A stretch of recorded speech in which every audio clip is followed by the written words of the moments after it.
Hello दोस्तों, नमस्ते दोस्तों। हम सब ने रामायण, महाभारत और भी धार्मिक ग्रंथ पढ़े हुए हैं, क्योंकि हमारे समय पर मोबाइल बहुत बाद में आया और हम जो पढ़ते हैं वो हमारे दिमाग में रहता है।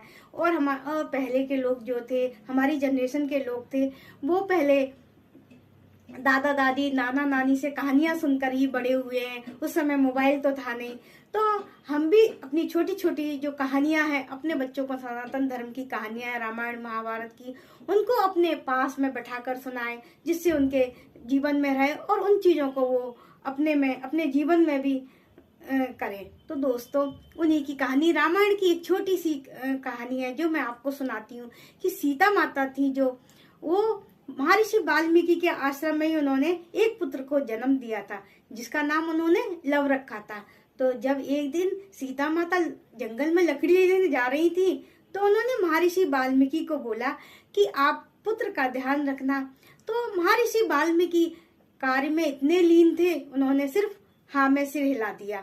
तो सीता माता जब थोड़ा जाने लगी, तो उन्होंने देखा कि महर्षि जी कार्य में काफी व्यस्त हैं, तो उन्होंने लव को भी अपने साथ ले लिया और जंगल चली गई।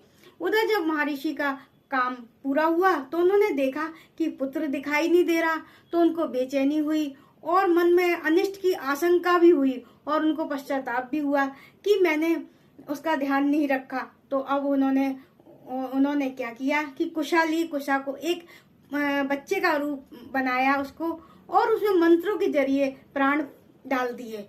तो जब सीता माता आई, तो देखा बिल्कुल हुबहू उनका पुत्र जो लव था, उसी की तरह ये पुत्र। तो वो खुशी से हर्ष हो गई और पूछने लगी, महर्षि आपने ये कैसे किया? तो उन्होंने बताया कि आप तो ले गई थी, पर मेरे को लगा कि मेरे पास ही है लव, तो ये मैंने कुशा का पुत्र बनाया। तो इस तरह से माता सीता के सिर्फ एक ही पुत्र था, लव, पर महर्षि ने जो पुत्र बनाया था उसका नाम था कुश। इस तरह से माता सीता के दो पुत्र हुए, लव और कुश। नमस्ते दोस्तों, मेरी ये छोटी सी कहानी कैसी लगी जरूर